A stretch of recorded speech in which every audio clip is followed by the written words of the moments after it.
नमस्कार दर्शक बंधु शुभ सकाळ। आज हूँ 25 तारीख अगस्ट मास रविवार। चलतु जाना देश विदेशर किसी बछा बछा गुरुत्वपूर्ण खबर। जदि आपण मैंने पर्यटन वीडियो को लाइक करना वीडियो को लाइक करी चैनल को सब्सक्राइब करी कमेंट माध्यम जनातु आपण मैंने आम वीडियो केउं जिल्लारू देखुछंती।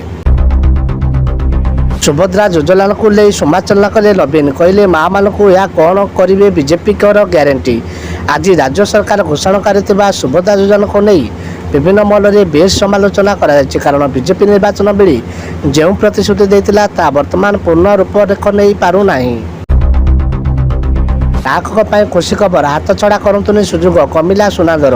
सुना किणवा जाऊे नजर पकातु आज ओडिशा समेत देशर प्रमुख सहर मानक केते रही सुना दर।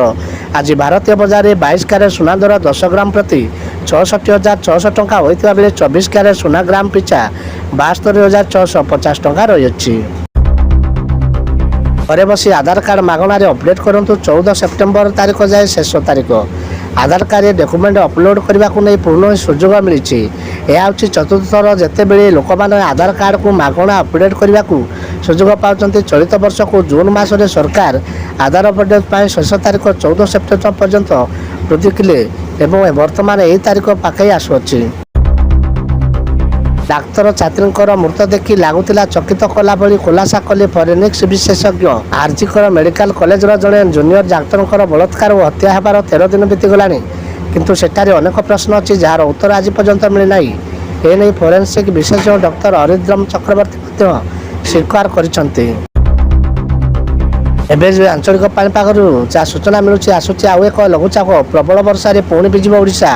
सतर्क सूचना जारी कला पाणीपाग विभाग। राज्य में आसंता 2 सप्ताह स्वाभाविक बा याठारू अधिक वर्षा हो। प्रथम सप्ताह उपकूल और पश्चिम ओडिशार अधिक वर्षा हो किंतु दक्षिण ओडिशा रे वर्षा स्वाभाविक ठारू कम रहिबो।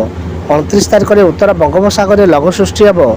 यह प्रभाव में वर्षा हो बोली वरिष्ठ पाणीपाग विशेषज्ञ प्रोफेसर सुरेंद्र नाथ पशुपालक आकलन करछन्ते।